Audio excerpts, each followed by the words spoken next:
Oke, sekarang ini nih dimana para shinobi terasa kurang berdaya menghadapi sosok Otsutsuki ataupun entitas lain seperti Eida atau bahkan Daimon sendiri. Naruto Sasuke memang sudah semakin kewalahan nih, tetapi tanpa kita sadari sebenarnya masih ada satu ninja yang selalu lebih dulu maju dan berkembang dari segi penelitian, teknik terlarang, rekayasa genetik yang sangat powerful itu. Bahkan sampai sekarang ini nih yang juga kalian semuanya tahu namanya adalah Sannin Orochimaru. Nah, orang ini yang sudah eksis sejak dunia shinobi di masa lalu, sudah ada di akhir perang shinobi kedua kala itu, menjadi luar biasa di shinobi ketiga, membuat gebrakan besar nih di perang shinobi keempat, dan sekarang ini dia menjalin relasi di desa Konoha sendiri. Bayangin siapa ninja selain Naruto dan Sasuke kalau mau membuat masalah serius dengannya. Nah, dia mungkin juga tahu tentang entitas Otsutsuki sekarang ini. Dari semua hasil eksperimennya, faktanya Orochimaru masih tetap punya kartu as sendiri yang selalu ia kembangkan nih. Tak hanya Edo Tensei di masa lalu, satu mahakarya terbaik dan fokusnya sekarang adalah rekayasa genetika Sennin Mode. Nah, kita bahas fokus dan tujuan Orochimaru sekarang ini. Kita mulai.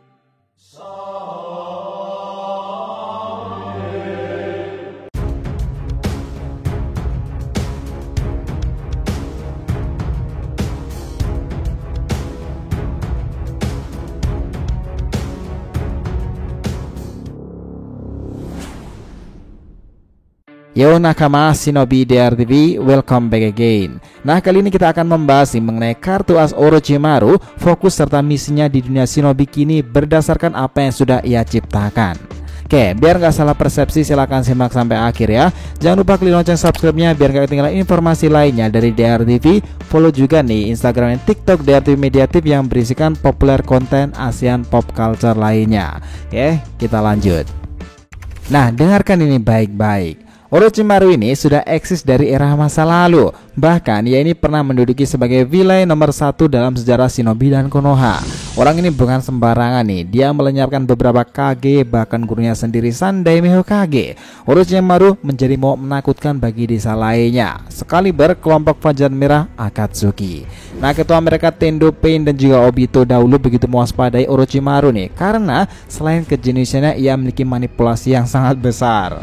Dan benar saja nih, dari semua anggota Akatsuki awal ya, ingat loh, Akatsuki awal, hanya Orochimaru yang bertahan hidup sampai sekarang ini. Ini menandakan sepak terjangnya tak perlu diragukan lagi. Orang inilah yang dianggap Hiruzen sebagai sosok shinobi idaman dengan kejeniusan luar biasa yang diidam-idamkan untuk kelangsungan shinobi kuno berikutnya. Meskipun kala itu ia sempat membelok sebentar sih, dan kalian ingat seorang seperti Hashirama saja mengatakan seperti ini kepada Sandaime. Nah, Hiruzen, kau luar biasa bisa mendidik shinobi luar biasa hebat seperti dirinya. Lalu Orochimaru membalasnya, sungguh kehormatan mendengarkan itu dari dewanya para shinobi. Nah, dari sekian ninja inilah yang paling menguasai teknik-teknik terlarang pula. Salah satu yang paling fenomenal tentunya adalah Edo Tensei. Orochimaru ini mirip seperti Minato yang sama-sama terinspirasi dengan Nidaime Hokage Tobirama Senju. Tetapi hanya Orochimaru orang awal yang menguasai teknik terlarang itu. Teknik langka ini mampu memanggil para shinobi terdahulu dengan segel yang telah ia kembangkan, lalu mulai menggantinya ke para wadah shinobi dan akhirnya ia sempurnakan lagi. Artinya Orochimaru ini juga terlebih dahulu mengumpulkan sampel DNA dari shinobi yang ia pilih untuk direinkarnasi. Ini tambah kuat lagi setelah ia memperkuatnya dengan sel DNA Hashirama Senju, khususnya melalui Zetsu putih. Nah, seperti yang pernah dibilang Hashirama sendiri kepada Tobirama ketika ia mau menyerang Orochimaru karena berpikir dia bisa melawan teknik buatannya sendiri. Sampai akhirnya sang kakak itu mengatakan seperti ini, haha, kau tak akan bisa lepas dari kendalinya Tobirama. Dia menggunakan sel DNA milikku untuk memperkuat ikatan kita. Ya, meskipun Orochimaru mengakui hanya Hashirama sendiri yang bisa saja lepas dari genggamannya, tetapi emang dia nggak melakukannya sih. Dari semuanya dia emang ahlinya dalam teknik ini sampai menurun ke muridnya seperti Kabuto. Namun setelah banyak pelajaran yang ia dapati dan dirinya malah semakin muda itu sekarang ini, Orochimaru itu mengalihkan fokusnya sekarang karena misinya pun juga sudah berbeda dan dia sekarang menjadi berrelasi dengan Konoha dan tak tertarik lagi menguasai dan menghancurkan desa itu lagi. Bahkan secara terang-terangan dia menitipkan putranya Mitsuki ke desa sana. Dari sini itulah yang menjadi kartu as Orochimaru salah satunya nih. Ingat ya, salah satunya Mitsuki. Yang kami maksud di sini di mana rekayasa genetika itu adalah Mitsuki. Mitsuki sendiri adalah para klon yang dibuat Orochimaru dengan jumlah ada beberapa sampel eksperimen. Artinya jika Mitsuki satu hancur, ia bisa menggantinya dan mengganti proyek-proyeknya itu. Tetapi hanya satu Mitsuki yang berada di Konoha dan itu adalah Mitsuki yang kita kenal sekarang. Orochimaru sekarang beranggapan bahwa ia memiliki warisan yang itu menurun pada putranya Mitsuki. Ia bahkan menganggap nih, jika sudah dewasa nanti Mitsuki berpeluang besar melampaui semua kekuatannya. Nah inilah fokus dan tujuan Orochimaru sekarang nih. Bagaimana dari hasil eksperimennya itu akan diturunkan dan berguna untuk menutupi semua kesalahan dan kebodohan ayahnya di masa lalu. Nah kala itu bahkan Orochimaru sengaja membuat Mitsuki itu meninggalkannya dan akhirnya dekat dengan Boruto. Karena ia tahu bahwa Mitsuki itu bak rembulan seperti ibaratnya itu, sementara Boruto adalah matahari. Mitsuki sangat tajam nih berjalan di malam hari, tetapi dia butuh sinar matahari untuk menerangi jalannya di siang hari. Dan itu ada pada putra Nana Daime sendiri, Uzumaki Boruto. Nah hal yang membuat rekayasa genetika Orochimaru ini lebih sempurna lagi karena Mitsuki ini memiliki teknik senjutsu energi alam. Nah ini langka sih, bahkan untuk orang seusianya ini sesuatu yang luar biasa menakjubkan. Dan Mitsuki sendiri dalam perubahan energi alamnya itu mampu menghasilkan satu buah tanduk, dan ini layaknya yang dimiliki oleh para Otsutsuki ketika mereka bertransformasi. Nah dari sini nih kita mulai masuk ke misi-misi besar Orochimaru dan prediksi perannya ke depan. Kita pribadi sih sudah bisa menerima kenapa Jiraiya yang dimatikan ke dalam dunia shinobi di masa lalu dan Orochimaru sekarang yang tetap hidup. Karena nih menurut kita Orochimaru itu memiliki latar belakang, kemisteriusan dan pengembangan karakter yang bisa jelas lebih luas lagi.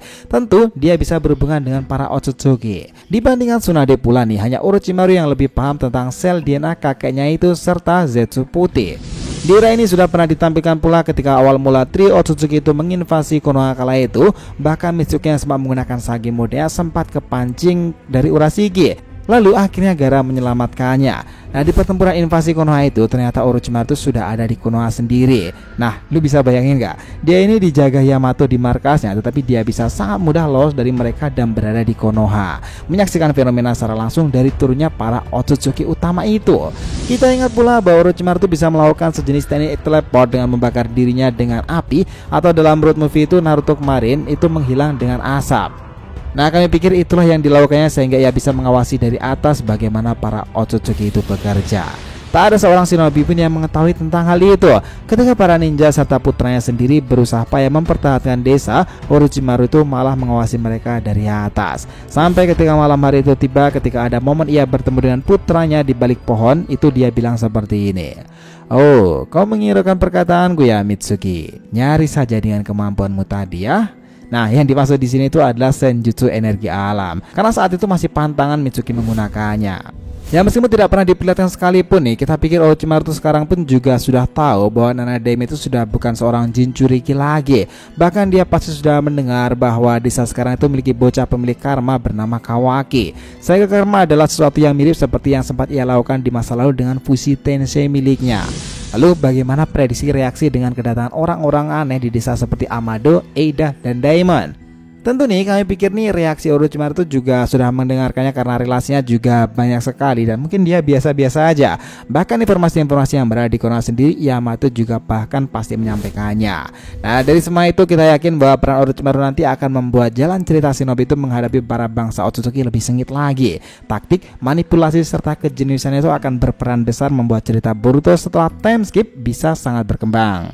Kami pikir juga nih dari semua shinobi yang ada sekarang hanya Orochimaru yang memiliki potensi menghasilkan kejutan-kejutan besar lainnya dan paling dekat untuk bisa membantu Konoha jika mereka sudah mengalami masa-masa krisis.